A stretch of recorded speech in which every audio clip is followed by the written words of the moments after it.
So apologize that it was confusing to find your way here because they forgot to put it on the agenda, but that just means that you guys won the lottery. Because what I'm about to teach you is how to get the thing that you're looking for. So, what is it that you want most in your business? Call it out. Anyone? Revenue. Oh, who said that? Give the man a gold star. You want revenue? Do you know what the name of our company is? RevCore. Our entire mission is around revenue first. So instead of vanity metrics, top of mind, etc., we focus on revenue. How do we produce revenue? What's the secret approach that makes that happen? So, what else do you want in your business, by the way? Revenue solves a lot of things. Involvement. Okay, so she wants some fulfillment. All right, I get you. So let me ask this. We're going to start with this as a question. He said revenue, right? She said involvement, right? What prevents you from getting that? People are busy. Okay, people are busy. What about for you? What prevents you from getting access to revenue? Exposure? What do you mean by that? Access to customers, exposure to marketplaces. Okay. I like where you're going. Anything else that prevents us from getting access to the thing we need? I'm going to tell you an age-old secret. Goes all the way back to the cavemen. The person that can get you what you need is the person that you're talking to. Right? Because you heard the six degrees of Kevin Bacon? Yes. Okay. Well, so someone enlighten us what the 6 degrees of Kevin Bacon are. If you go one circle away, once you get less than or around 6 people, you'll be back to Kevin Bacon. Okay, right? It only takes 6 people in your network to get to Kevin Bacon. So if that is true, which I don't dispute the social scientist on this or the anthropologist, if that is true, then that also means that you are literally 6 degrees away from anything that you want or need. Someone need $1 million? Someone need 1 million customers? Yes, every billionaire needs a million customers. Every billionaire needs 1 million customers. All they have to do is talk to Kevin Bacon, and they're there. It's that simple, right? But it's not simple. So we did a training this morning. We talked about who's got my money. That's right. And, we did some experiments and we asked questions like, hey, what's changed? What's not changed? What's definitely never going to change? But I think that caveman conversation and the 6 degrees of Kevin Bacon probably not going to change too much. So, who believes that we are still in an attention economy, going strong? Okay, that would make sense actually by what you said, right? You want access to, in essence, visibility, right? If I can put out, do you guys remember the early days of social media when everybody was trying to create a viral campaign? It's like, oh man, if I just show up on the strip wearing a mankini, it'll work. But the problem is when you showed up, everybody else had a mankini on. By the way, fun tangent side story, since we're talking about mankinis. I was once paid $6,000 by a billionaire to draw him in a mankini. Ask about that story later. She's like, wherever your mind went, don't worry, it was not that, it was a dinner party. All right. What kind of dinner party? Yeah, all right. Okay. All right, I'll tell the story. If you really want to know, I'll tell the story. All right, I was invited to guide a business conversation. I thought, I was referred by a friend. I show up at this estate. It was back during the days of COVID. They must have tested me 3 times before I got through security. And then there was an entire entourage of singers and artists and other business people. I'm like, okay, I'm here. Like, I'm here to guide this business conversation. I'm like, where do you want me? And they're like, oh, well, we're going to start dinner. Let me introduce you to XYZ billionaire. And they marched. Now, okay, this is going to go south real fast. I'm so sorry. They marched me down to the lake. He owns a lake. Like you do. Like you do when you're a billionaire. And he's just standing there smoking a blunt, wearing nothing but a pair of black Hanes underwear. I'm like, oh, okay, this is what we're doing. Right? And she's like, oh no, this is going to go south. This is going to go really, really, really, really south. Right? So after I meet him, I take a picture with him because they told me before I got down there, hey, you're gonna want to draw this guy. I'm like, what do you mean you want me to draw him? Like, you're the artist, right? I'm like, well, I grew up in an artist family, and yes, I've sold art professionally, but I thought I was here to guide a business conversation. I'm like, no, you're here to draw XYZ billionaire during dinner. So I drew a full-size mural. They wanted it to be the evolution of XYZ billionaire. Evolution of the Hanes. No. All right, I'll tell you. It's the evolution of Tony Hsieh. Oh, Yeah, you guys should know Tony. definitely. Right, Zappos. So when he sold Zappos, he first refused to wear shoes. Then eventually he stopped wearing a shirt. By the time I met him, he was just wearing his black Hanes underwear. And they're like, we need you to draw the evolution of Tony Hsieh, like the evolution of man, where it starts crunched down and eventually gets up big. So they're like, it would be great if the last version of him was him just wearing a mankini with his hands in the air. I'm like, fine, I'll do it. They paid me $6,000 for that. Believe that? So I'm going to try and weave that back into the lesson here momentarily. So how did I get access to that room? That someone would be willing to pay me $6,000 to draw a cartoon caricature of the evolution of a billionaire. I knew somebody. 6 Degrees of Kevin Bacon. I actually believe you only need 1 layer. If you know the right person. If you know a Kurt Walker, it's probably not going to take much. Right?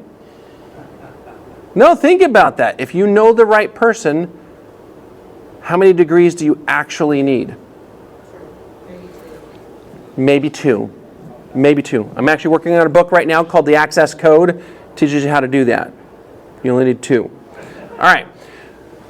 So I started out asking about the attention economy. I believe that we are shifting from an attention economy to an access economy. And the reason why I believe that is because AI is eating our lunch when we're trying to create attention.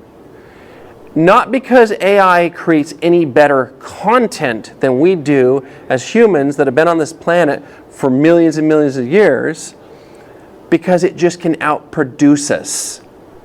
It can put out more volume.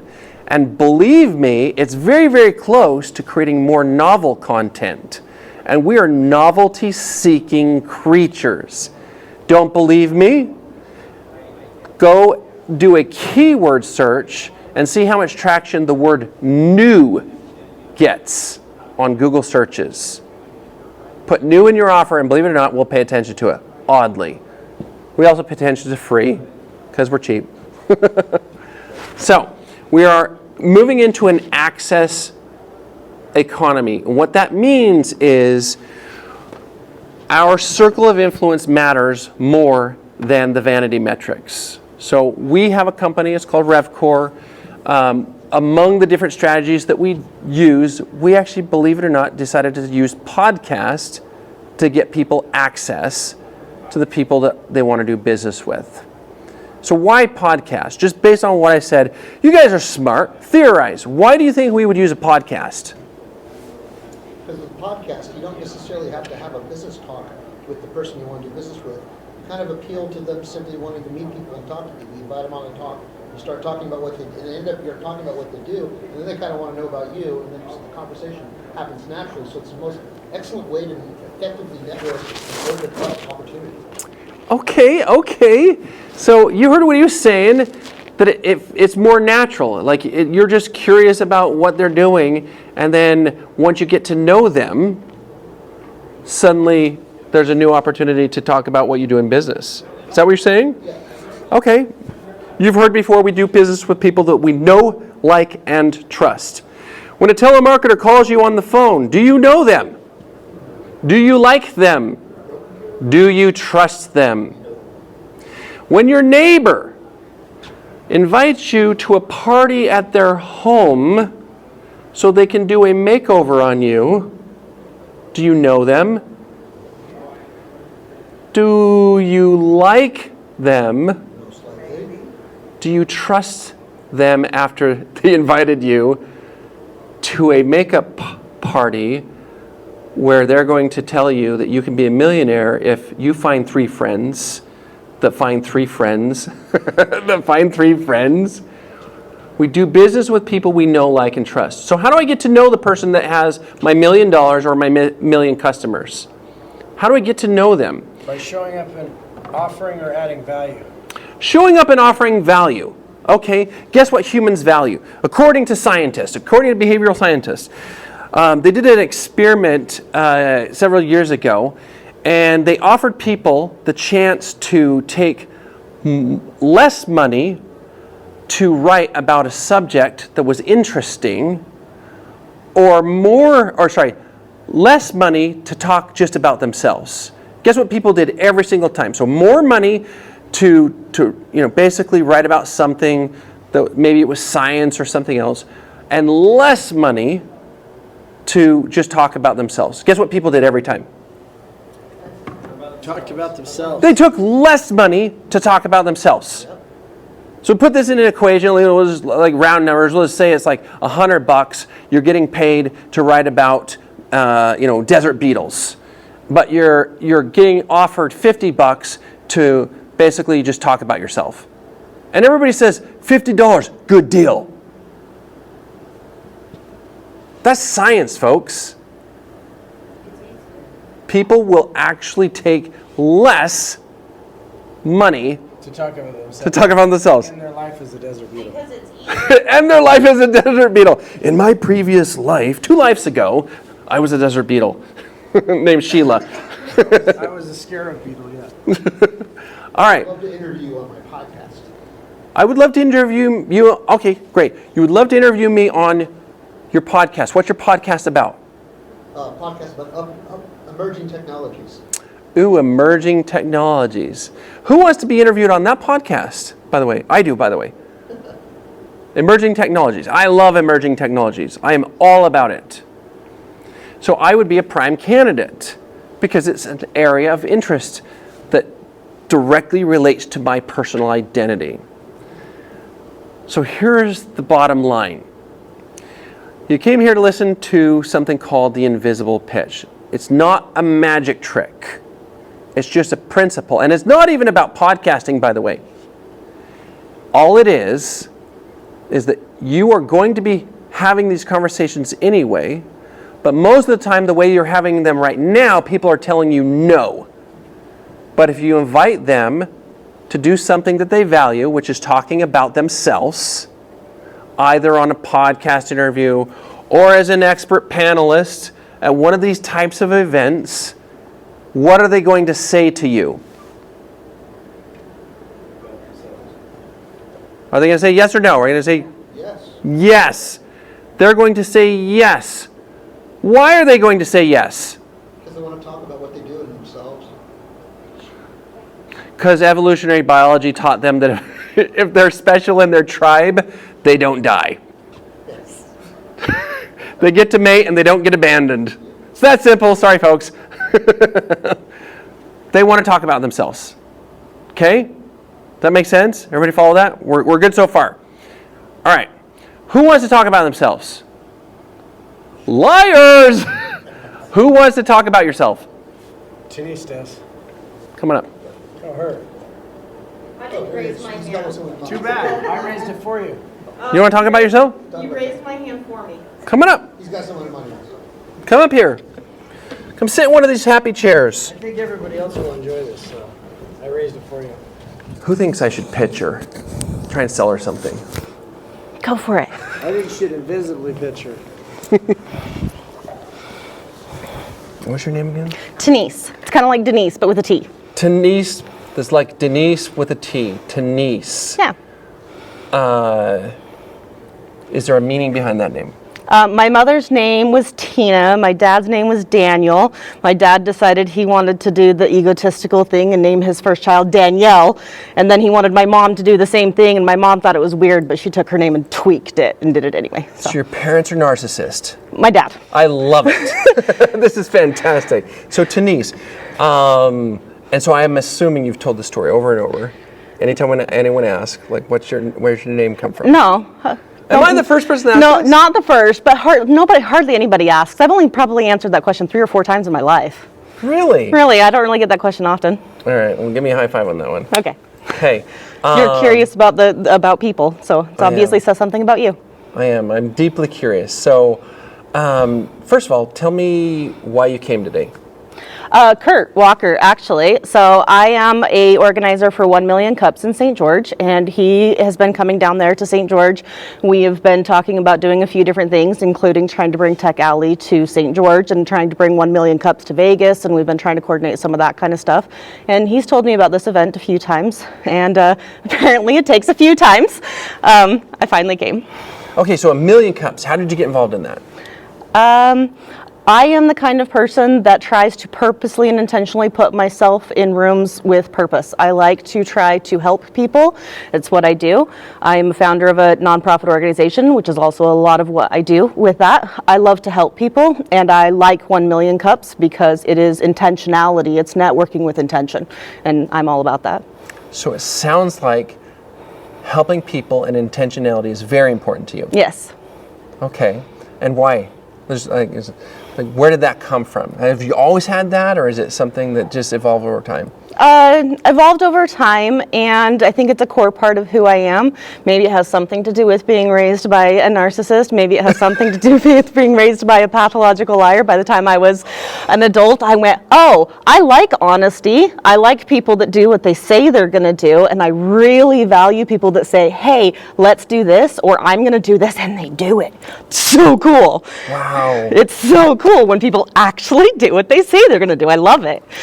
Okay, so I mean, there's a lot packed in there, but I'm curious. Translate that to me real fast into what you're doing with 1 Million Cups, and what you're doing in your current focus, and like what challenges are you facing or helping other people to overcome?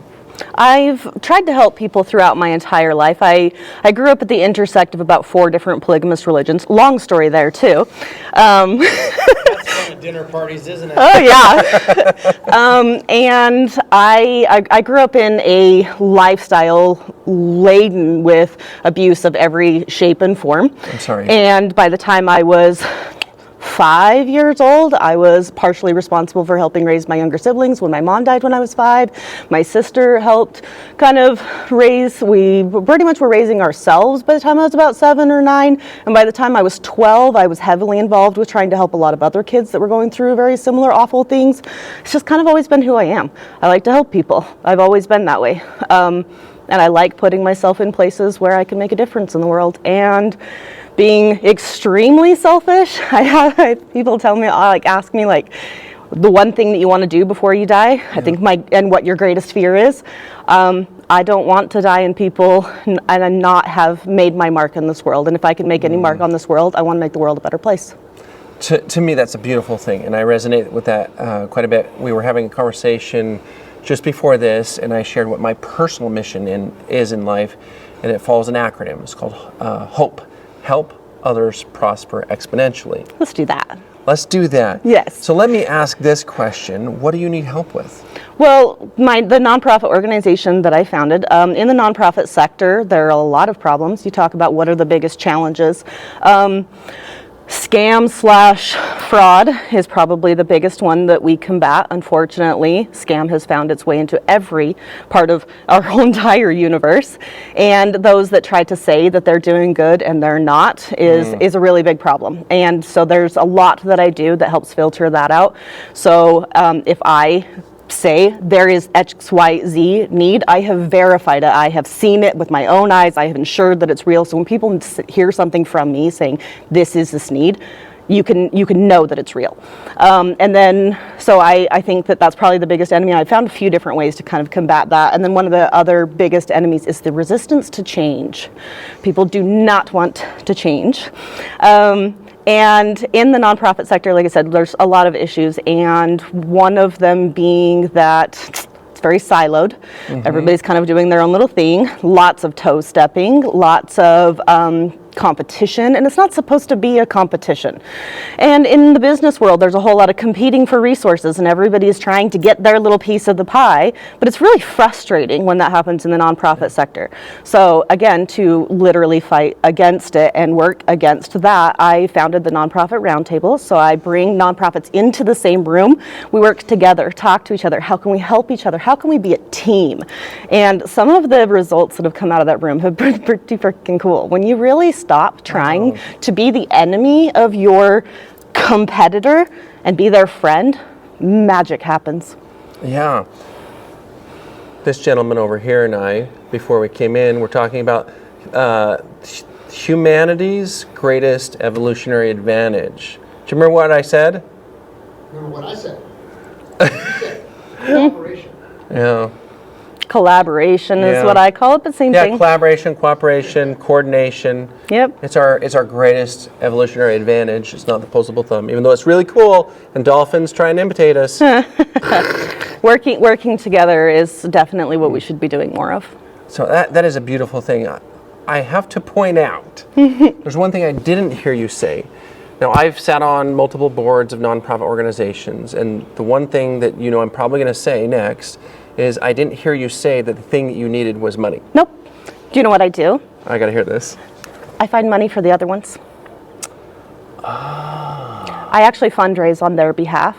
I help set up educational platforms for them. So there's this whole educational platform where how to run a business, the legal, the all of the different components of it, but geared to nonprofits. So to help them ensure that they are structured correctly, help them get the legal resources that they need, help them ensure that they understand how to do the 990s. I help them set up new nonprofits, help them make sure that they get their paperwork in order right, help them with everything in the business world. I am not done with it yet. I've got a long ways to go, but I'm working on creating a grant writing team that can write for everyone, because everyone trying to have their own grant writing team is not sustainable. And I do fundraising on their behalf. I'm actually in the middle of planning my 5th fundraiser right now, and I fundraise for them. So I've got a fundraiser coming up June 4th I'm super excited about, and all of the money will go to Cherished Families. You want to know why I'm excited about that one? Yes, I do. Okay, Cherished Families is an organization that helps people that leave polygamy. They actually have 2 of my sisters in their program right now, and this is my 5th one. So I've done a few before this, but I'm really excited about this one because it's an organization that's kind of close to my heart. I understand that. Yeah, that's. So no, I'm not looking for money really specifically for me. I actually mostly operate alone. I have a board of 3, and I see my other 2 board members about 4 to 6 times a year for board meetings, and that's about it. This is what I do. Okay, that's awesome. So how can I help? There's a lot of different ways, but I'm going to ask you the same thing I ask everybody else. What can I do for you? Oh, she flipped it on me. Well, first and foremost, you've already helped. Awesome. And I want to say thank you. I'm just curious, for those that were witnessing this short little interview, how much do you feel like you know about her right now? A lot. A lot, right? Yeah. Important. I mean, I think honesty and integrity comes out of you. Is it Denise? Denise, yes. Yeah, you're authentic. That's perfect. Thank you. If you were trying to find a way that you could work together on something, do you have enough information now to where at least you could find a starting place? Yeah. Now, what if earlier in that conversation, I had assumed that she was just a traditional nonprofit? I'd never asked that last question. What if I'd never asked about the capital thing? And let's just say I had a platform, something that was, or a service, a consulting service for, marketing for nonprofits. Would that have hit the same way if I had run right into that? Or what if I had thought she was a traditional business owner instead of a social impact-driven founder? Would that conversation have gone different? No, I expect, matter of fact, one of the biggest obstacles that I have is I intentionally try to plant myself in rooms with business owners and stuff because I like to try to help everybody. Like I said, I'm part of 1 Million Cups and a few different things. I'm on the board of a couple different things. I try to help people. It's all about what I do. What can I do to help you? I ask everyone that question.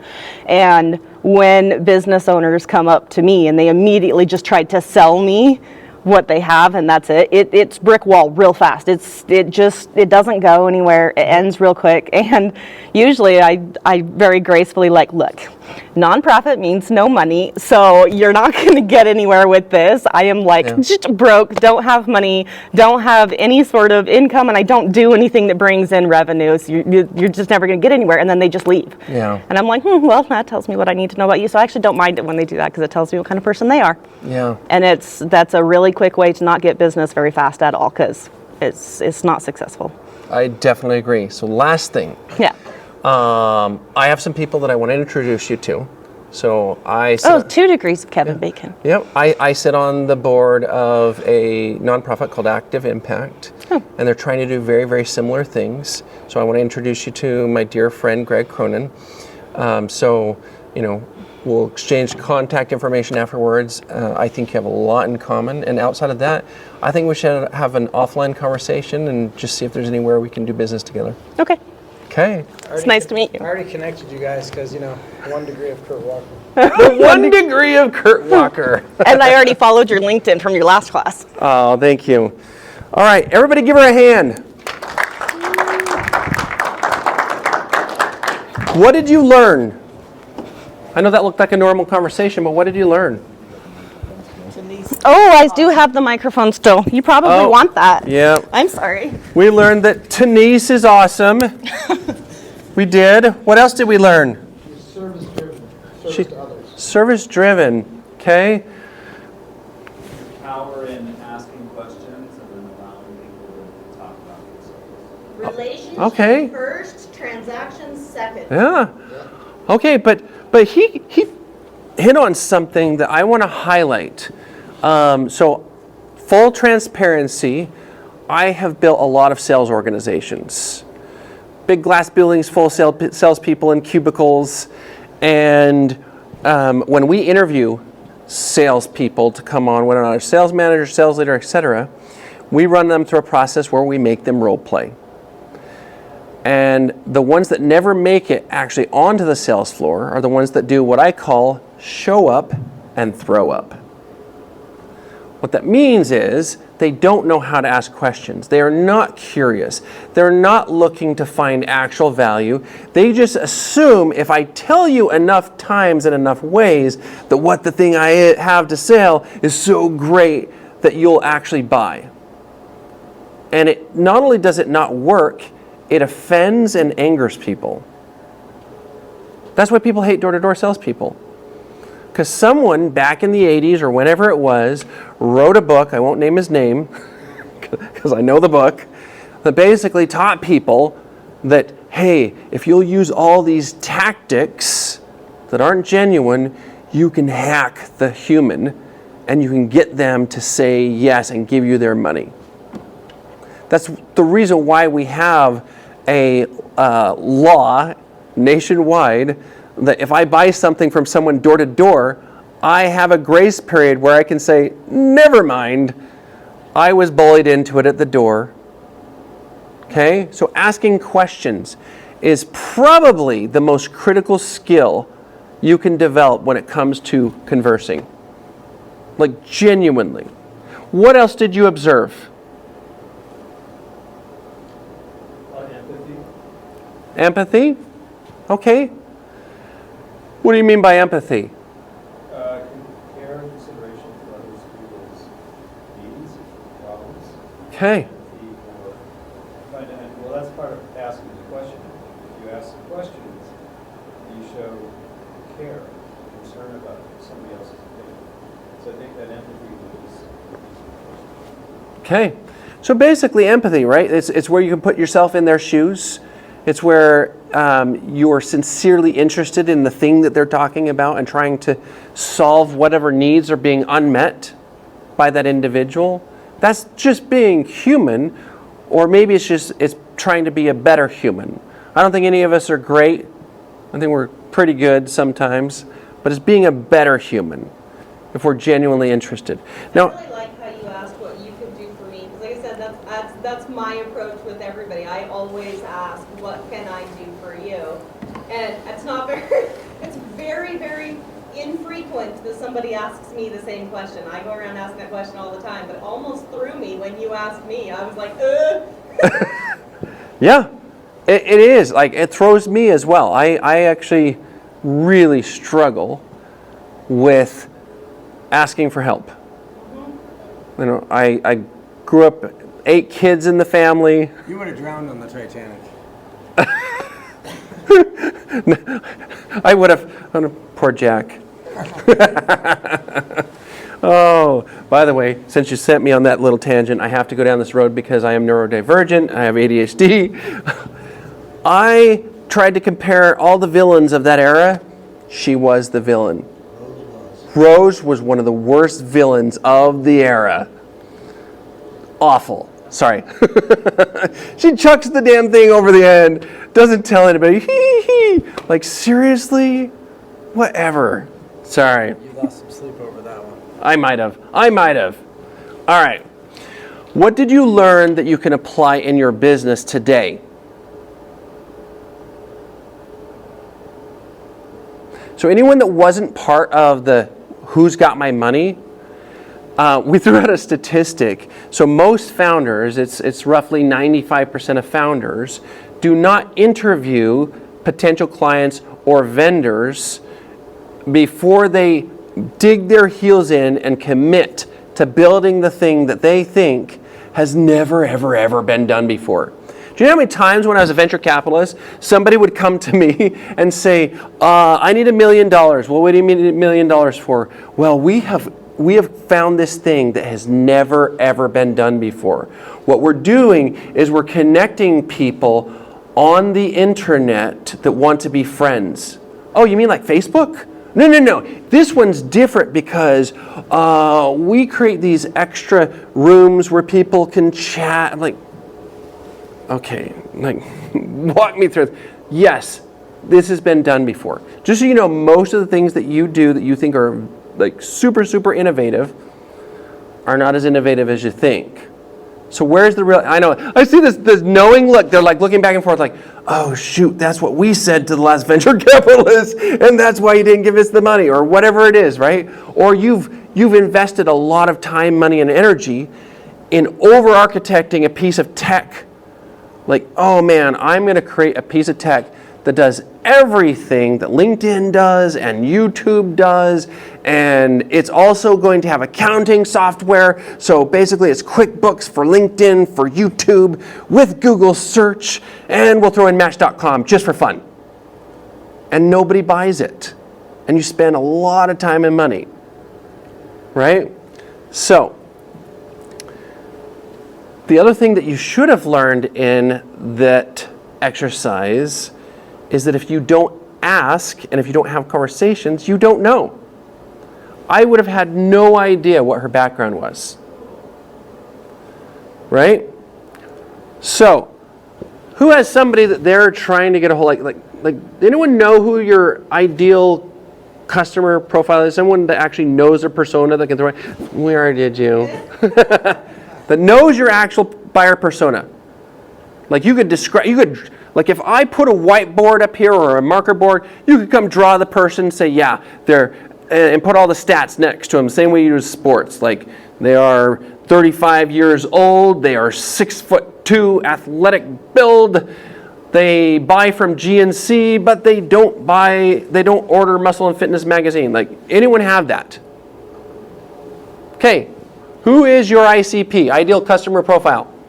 In one of the industries I work in, farmers. Farmers that want to get more yield out of their crops in less time and be able to still be organic certified if they wanted to. You can find them on Farmers Only. Farmers.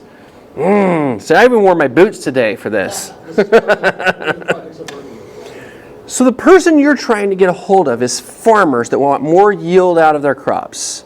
Right. How do you normally get a hold of them? This past week, the company that I'm working with was in Omaha, Nebraska, at a convention of farmers.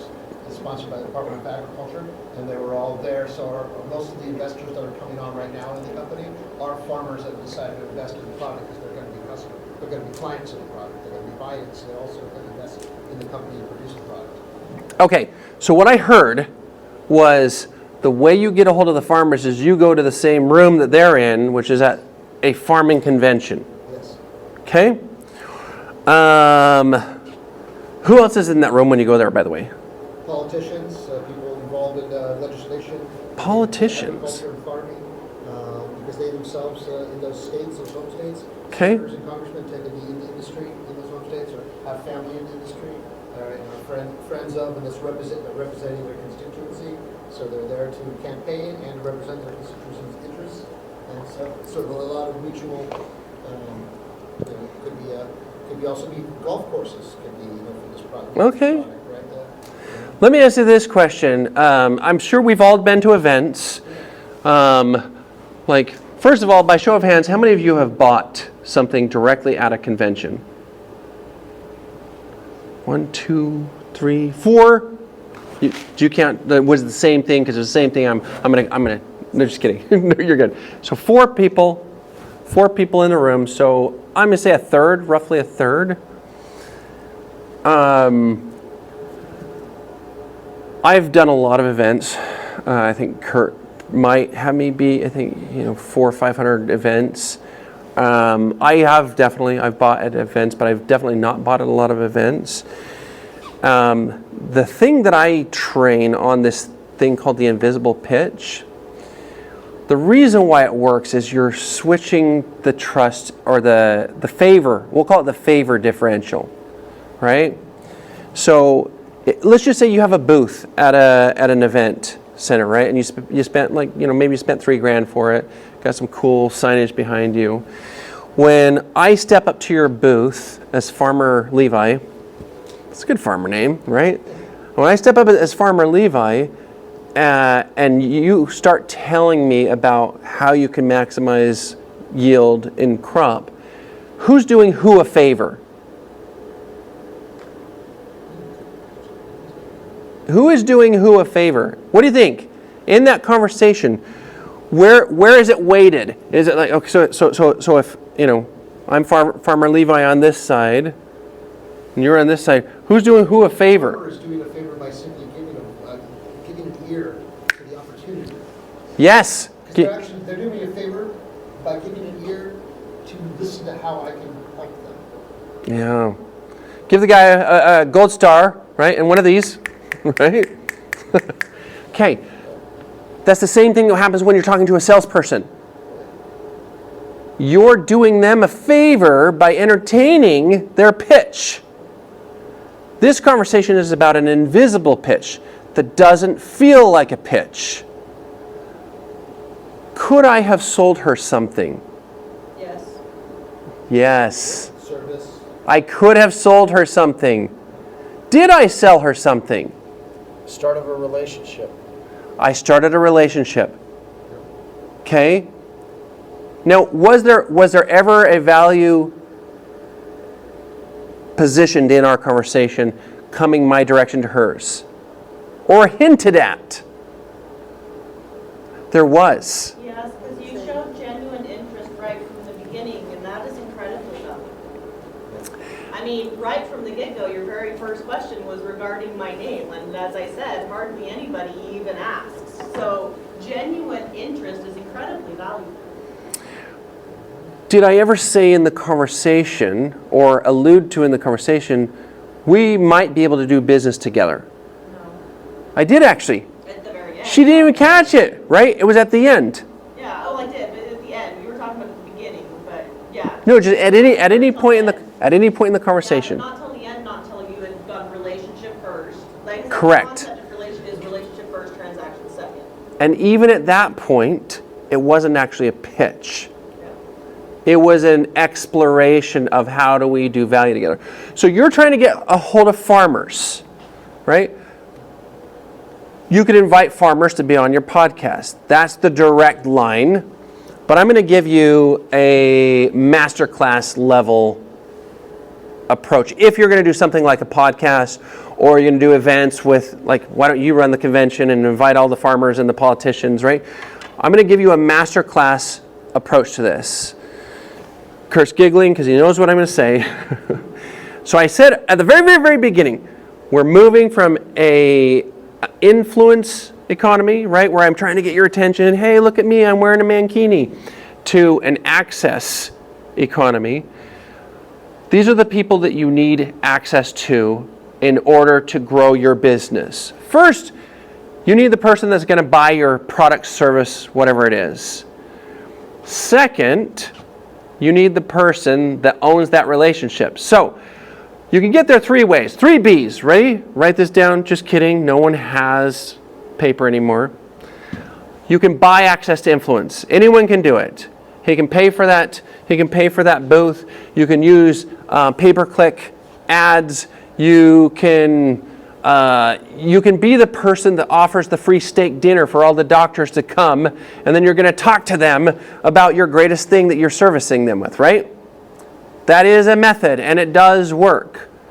The second is you can build access by giving high value, quality content over and over and over consistently. Now that's been part of the attention economy, and it is a collapsing window. Now it won't disappear, just so that you know. It's just going to migrate somewhere else. We're going to have networks that are human-only networks. AI, not allowed. AI-generated content, not allowed. It will be screened out. And we will know when we go into those rooms, it is just us. Hopefully not wearing a mankini. So, buy influence, build influence. Who can guess at what the third one is? Borrow. This is the fastest shortcut to getting funds. This is the fastest shortcut to getting customers. You can borrow influence. What do I mean that? Borrow access. Well, who else? So we're trying to get to farmers. Who else owns the relationship with the farmers? John Deere. John Deere. Yeah, John Deere definitely does. Who else? Monsanto. Wait, what did you say? Monsanto. Carhartt. Monsanto, Carhartt, right? What about their seed suppliers? Exactly. Oh my gosh, the seed suppliers. What about the fertilizer guys? What about, what else? Who else? Are they religious folks? Maybe it's the pastor. All I'm saying is there are individuals that are in a position where they know, like, and trust, the farmers know, like, and trust those people. You invite those people to sit next to you and have a conversation. And then when you have the conversation afterwards and you say, there may be a way we could do business together. And you explore that. What does that look like? That is a high leverage activity. Oh, yeah, you know, we have a whole community of farmers. There's like 500 of us that get together once a year because we're part of this rifle society and we go blow stuff up in the desert. It's amazing, right? Figure out what it is, like who owns that relationship.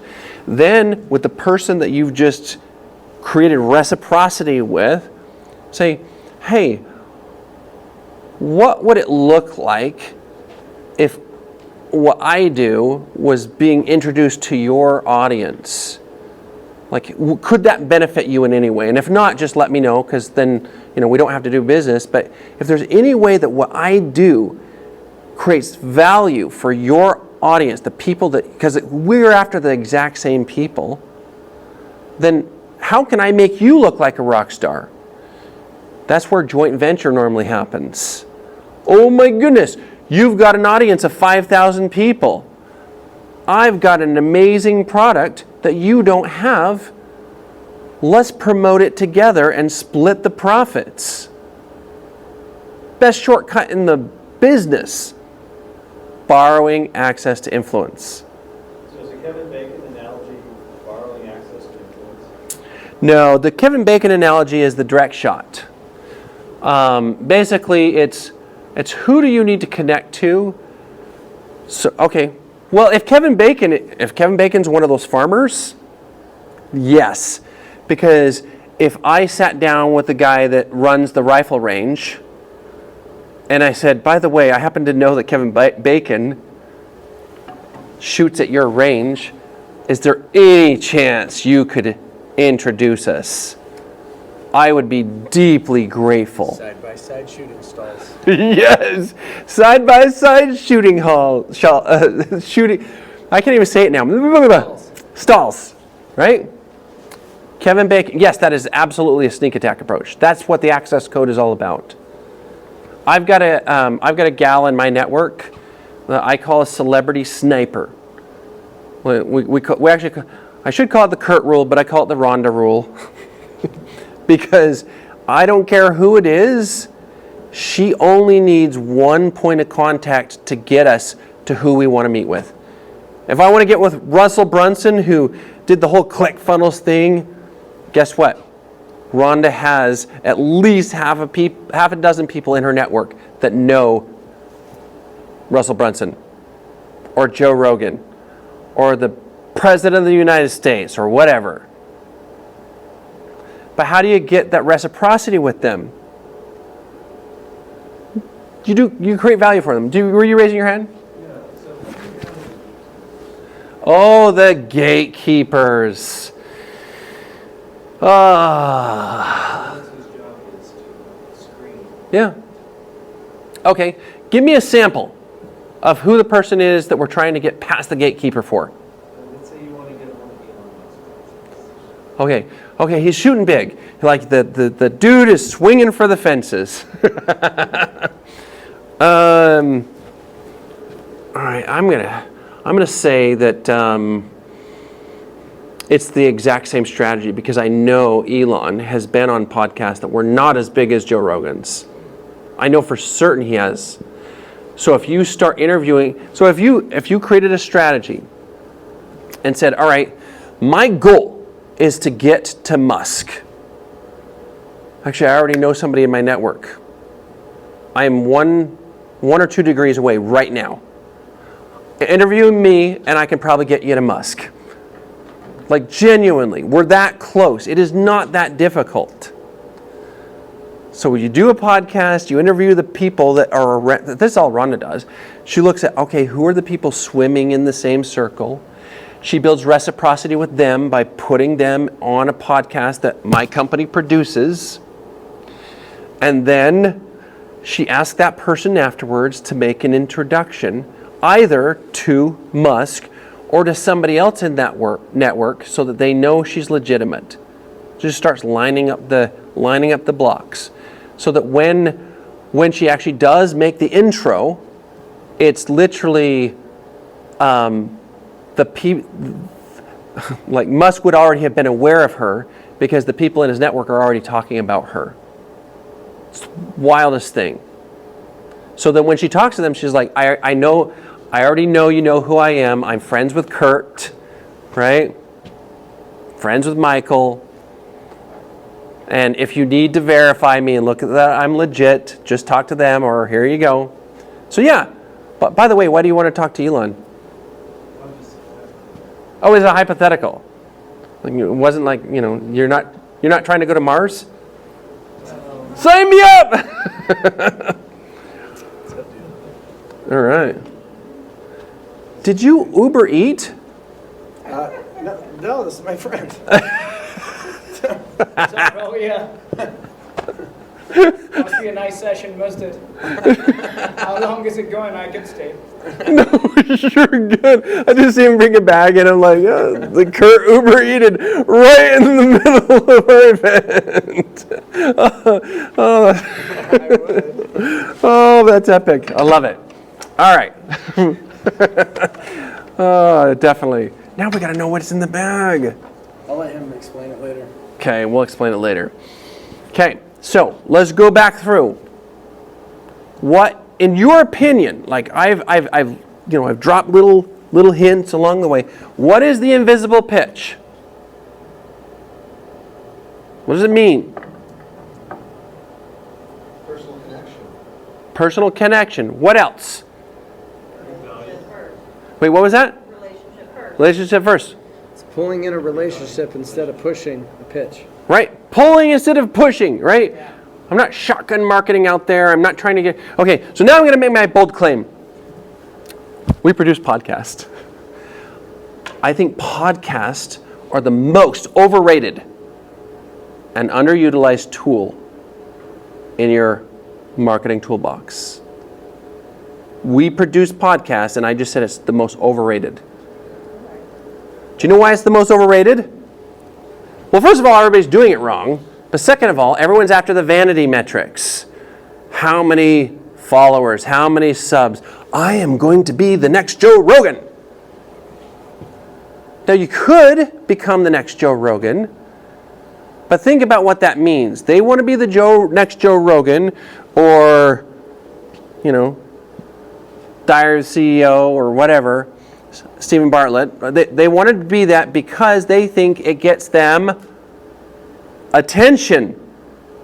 All of the vanity metrics. So, what do you think it means to do it with an invisible pitch? I say it's the most underutilized. It's the most underutilized tool in your marketing toolbox because it gets you past a gatekeeper.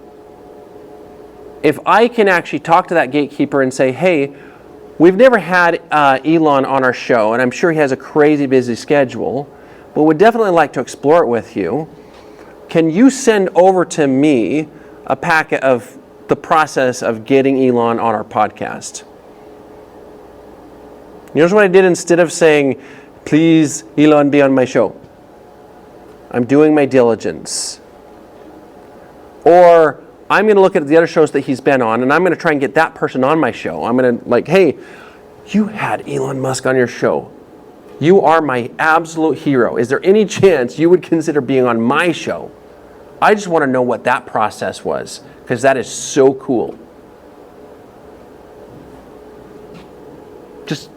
So years ago, I was on a podcast that was the #1 show for entrepreneurs. It was called Entrepreneur on Fire. Right? I don't know if you guys remember John Lee Dumas. He was the first guy to do daily podcasts for business. So how did I get on John's show? Because 1 degree of separation. One of my dear friends was friends with him. So John interviewed us, and then guess what we did? We partnered with John on doing a book together. Now, if I had gone straight to John without my person in the middle and said, John, you interviewed Gary Vaynerchuk and Tim Ferriss and Barbara Corcoran. I think we need to do a book. Probably wouldn't have got past the gatekeeper. But we produced all 3 of those books, by the way.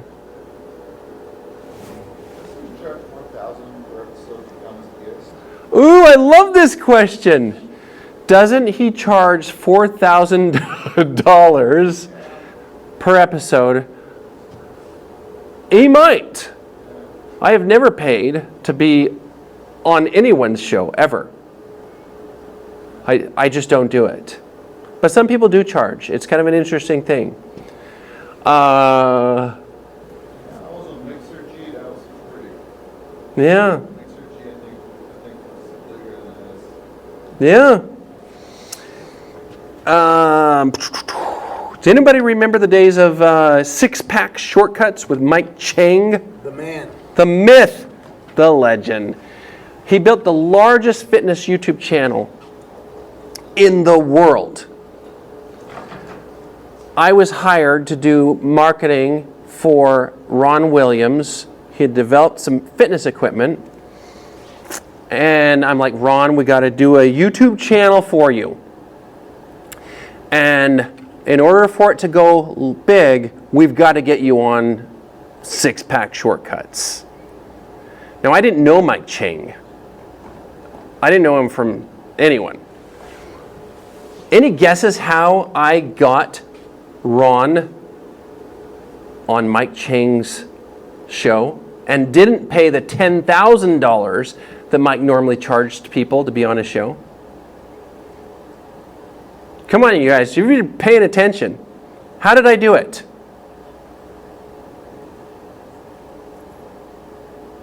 No guesses, not even one. What's that? Your podcast. You're asking the guy to come on your podcast. Okay, love it. I didn't have a podcast at the time. So, okay, actually I love this, by the way. This is not about podcasting. This is actually about a set of principles that work regardless. It could be a podcast, it could be a YouTube channel, it could be a dinner event.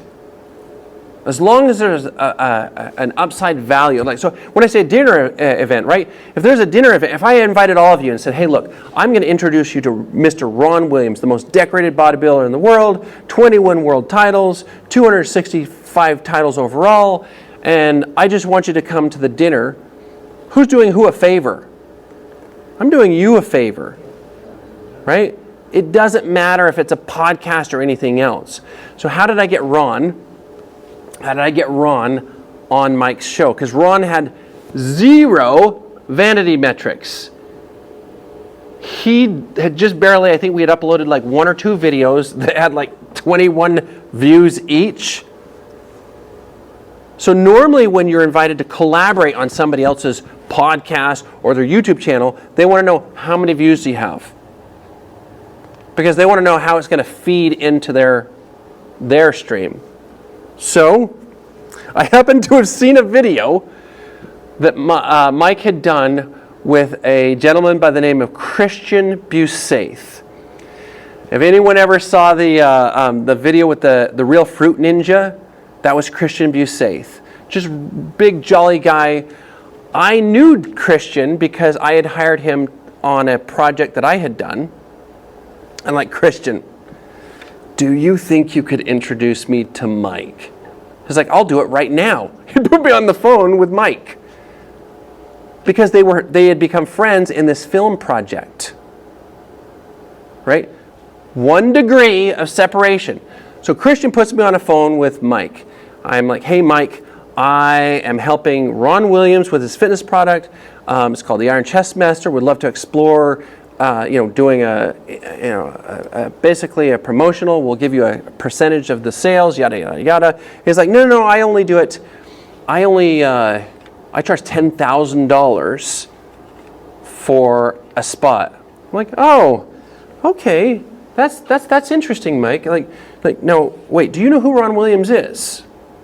No. I think so. I'm like, so I talked to him about him. I'm like, just we started having a kind of a natural conversation. By the time I was done, Mike was like, do you think Ron would be willing to stay at my house? I'm like, well, I'll talk to him. Let me see. Yes, we can stay at the house. By the way, that first night we sang karaoke in Mike's gym. It was awesome. So, just because someone says it costs $4,000 to be on their podcast doesn't mean that's what you have to pay. Remember, you can buy influence. You can follow that method if you want. I don't like doing that, but you can do it. If you need to, go for it. Half the guys that do these big events that have celebrities on them, they paid for them to be there. They got to have, some kind of honey for the bees to get attracted to. Would you say that's borrowing influence by using Mike as the person to connect? Not Mike, but the Christian. Yes. Ooh, 1,000%. It wasn't a one-to-many, but Christian gave me access. Christian gave me access to the largest fitness distribution YouTube channel in the world. So that was basically a borrowed access. Borrowed, yeah. What do you, in that case though, Christian, in some ways you kind of own a favor. You Oh, yeah. pay it back. Yeah. Reciprocity, right? Yeah. So what goes around comes around. Christian did me a favor. He's actually done me several favors, and I've done several favors for Christian over the years. He is a dear, dear friend of mine. And so this is how it goes. You do favors for one another. You show up on my podcast, I'm going to show up on your podcast. You introduce me to somebody cool, I'm going to introduce you to somebody cool. Yeah, that's natural. That's how it works. By the way, funny story, Christian. Years later, I was doing him a favor. I was taking him through a coaching session because I used to do basically executive success coaching. So I was asking him what he wanted to do. I was like, oh, I would really love to be able to launch this this energy drink product, but I just don't really, I don't have any resources. I don't know what I would do. I'm like, okay, well, let's do the lunatic test. Like, what's the lunatic test, Levi? It's pretty simple. You say the thing that you want to do, and say, hey, do you believe it's possible within 10 years? Oh, definitely. 5 years, definitely. 2 years, yeah, I think so. 1 year, oh, it's getting nervous. 6 months, oh no, I think you're a lunatic for saying I could do this thing. So, okay, Christian, that's like when you hit that lunatic wall, that's your BS meter going, belief system, bullshit. At that point, that's where real magic happens. So I said, well, how could it happen? How could we get a product promoted for you? Who could amplify? He's like, well, I know Cristiano Ronaldo.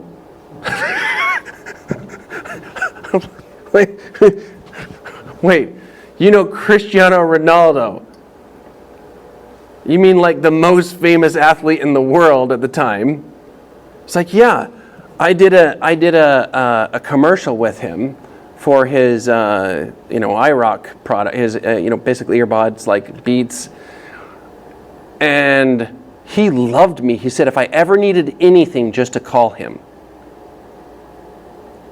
Most of the time, just so that you're aware, the reason why we don't do the thing, we don't have the conversation, is we create our own damn barriers.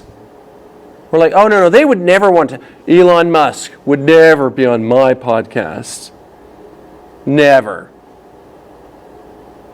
Would Ron Williams be willing to stay at my house? Right? True or not? Okay. What's the invisible pitch?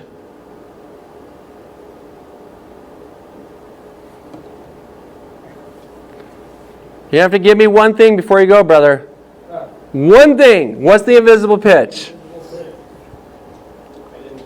selling without selling? He didn't catch it. Oh! Give the girl a gold star and give that guy a pat on the way out. He didn't catch that part. He was always a D student. like, are you serious? Oh, I'm catching pearls. Damn it. All right. It's selling without selling. No one likes to be sold, but everybody likes to buy. Yeah. No one does. No one likes to be sold. Is that another way of saying permission-based selling? Okay, so I like this question. So is so permission-based? I think it's deeper than that, really. I think it's more like relationship-based value exchange exploration, right? I know there's a possibility that she might buy something from me, but I'm not set on it. I'm just exploring how can we work together. And because I optioned it out and said, okay, I'm looking for people to buy from me, but I'm also looking for strategic channel partners.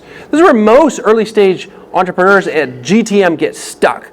I can only talk to the people that are either going to give me cash because they're a venture capital, is private equity, yada, or I can only talk to the people who are going to buy from me.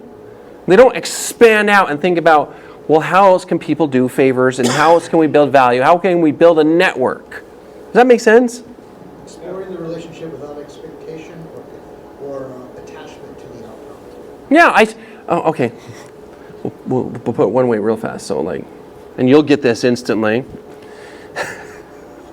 It's like when you take your wife to a fancy dinner. You're not expecting to get lucky, you're just hoping.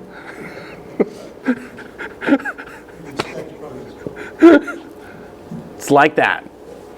All right. So, like selling to someone or making it seem and creating conditions for them to make a decision. Yeah, so it's not a tactic, by the way. I see it as more like just genuinely, authentically love and care about people, and it's almost like like this. What is it called? The secret. Like if you put yourself out there authentically, just love people and care about people. What can I do to help you? What can I do to be there for you? The right people are going to come to you automatically and naturally. It's just going to happen. In part, I still do have to explore the value. I still have to create value, right? I can't just care about you deeply and suddenly cash shows up in my wallet. I have to genuinely know how the value flow goes back and forth between us. It's just that I'm open to where that lands. Sometimes it's not now. Maybe somewhere down the road we will find a way to do business together. But for right now, I think you're an amazing person. I'm going to keep you in my circle of influence because at some point something's going to play out. Yeah. Are you the person letting me know I'm done? Usually yes, but not today. All right, cool. I think we are out of time. So what about curiosity, building curiosity in people that they want to know about you? So you maybe like this gentleman here was asking about asking questions. Yeah. Being curious, opening up, building a sense of respect for someone. Yeah. But almost on the flip side, are you building curiosity in them about you? There is a natural affinity building. So, okay, what makes people trust one another? It's either common affinity. We have something in common. So, because I knew she was in a space of nonprofit, I brought up my nonprofit that I'm on a board with. I brought up what my personal mission is in life. If I was sitting with an investment banker, that might not have been where it went. So it's common affinity or common experience emotionally charged. Those are the two access paths to trust. Common affinity, we both went to XYZ high school and go Bobcats, right? Or common experience with an emotional charge. That's why Kurt plays music when he starts these things. You can't help but feel it. It's awesome, right? So does that help? I'm hoping that kind of gets you a little closer. Okay. All right. So again, last time. What is the invisible pitch? Selling without selling. Yeah. Never ever feels like a pitch. Love it. Thank you.